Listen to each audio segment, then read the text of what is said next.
there. I'm talking today about how to improve your self-image. Understanding the psychology of yourself can mean the difference between success and failure. But the problem is most people don't understand the power of self-image and how it's shaping your life in everything that you do. So if you want to improve any one or more areas of your life, please stay tuned and hear this video for quick tips on how to improve your self-image. But before we get started, I want to introduce myself. Maybe you don't know me. I'm Wendy Johnson, a transformational life coach, and I live in Indian Wells, California. I have a passion of empowering women to live a life they love on purpose with more joy, peace of mind, and well-being.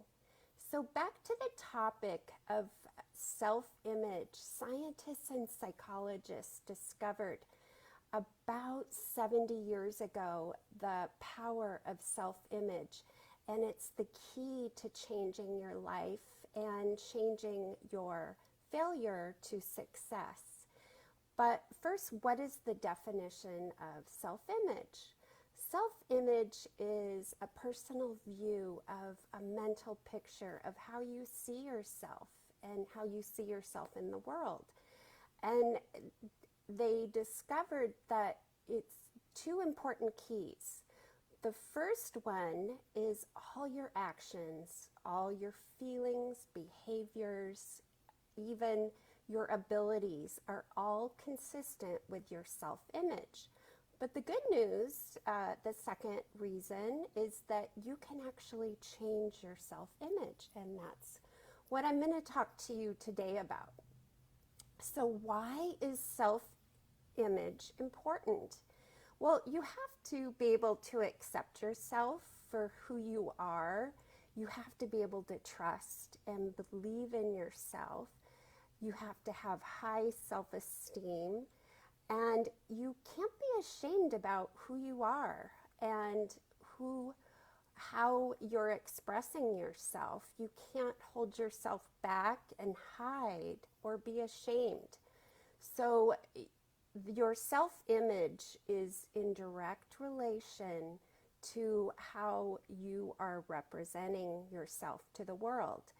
And it's important for you to know what your strengths and weaknesses are, and just to learn more about your inner world and what's going on and how your inner world is a direct reflection of your outer world. So when your self-image is secure, you feel great. And when your self-image is adequate, then you're proud and you're confident. But when you feel shame, then again, you're just hiding, you're holding yourself back, and you're not truly expressing who you are and why you're here. So how do you change your self-image? Well, by learning, practicing, remembering, and developing and acting into changing your self-image. So it's not a matter of just reading a book and learning about it. You actually have to physically get yourself involved. You have to take actions, and you have to see what works, what doesn't work. You have to feel comfortable in your own skin. So I'm going to give you 5 steps that you can take right away to change your self-image. And the first one is visualization. Visualize yourself with the nice things you would like to have, to be, or to do. Take a little time every day. Just pause, allow yourself to relax, and visualize what you want. Paint that vivid picture. Make it very clear in your mind. The second step is to then write it down. Write a detailed description of that burning desire in the present tense and begin, I'm so happy and grateful now that. And keep that close to mind. Read it regularly. And step 3 is to dress for success. And a good place to start is with your physical appearance. You want yourself to physically be in alignment with that person who you want to be, with that goal that you have in mind. So you want that winning image of you that you're developing. So you imagine what it is you want a year from now, but you live into that today. Step 4 is to display nonverbal cues. What message are you sending to yourself and the world? Your smile is a cue, and it sends a message to people that you're happy.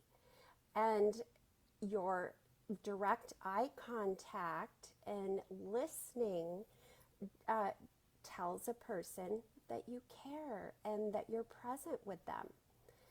Things as simple as how you dress, how you walk, how you eat, how you talk, anything, any projection sends a powerful message to the world, and it also is giving a message to your internal world and to your subconscious mind. So that's why it's important. You're doing it for yourself. For example, the last year and a half, I was inside along with all of you, and I still got up every day and I still took a shower. I did my workout, I took a shower, I got dressed.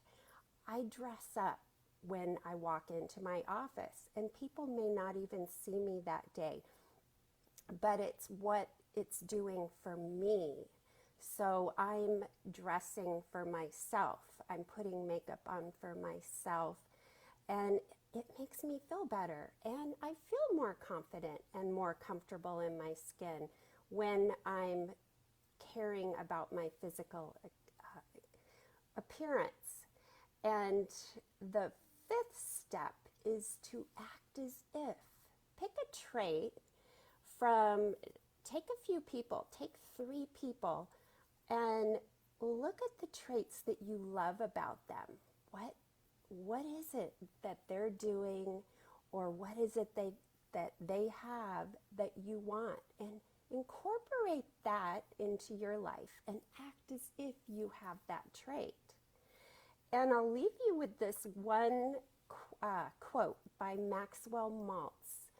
The self-image is the key to human personality and human behavior.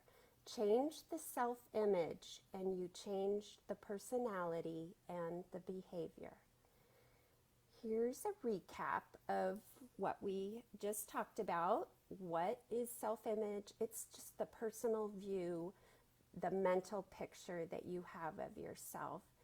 And why is it important? Because it's important that you accept yourself, that you believe in yourself, and you trust yourself. And then how do you change your self-image? You have to learn, you practice, remember, and do the action steps to change the self-image. And 5 keys that I gave you are visualization, write it down, dress for success, display nonverbal cues, and act as if. So if you want to improve any area of your life, whether it's increase your income, change your health and well-being, attract a loving partner, then it's essential that you change what's going on the inside, and that is your self-image, and then it will represent or be a reflection to your future environment. So as you alter your self-image, the way you see yourself, the circumstances and conditions will begin to change in your outer world. So I'd love to hear from you. I'd love to know what you think and what you're doing to change and improve your self-image. And before I go, one of the best ways to work on your self-image is just to gain self-knowledge about yourself. And to get more clarity, I have a free guide, The 10 Principles to Design a Life You Love. You can grab your copy in the comments. And until next time, here's to you and your success.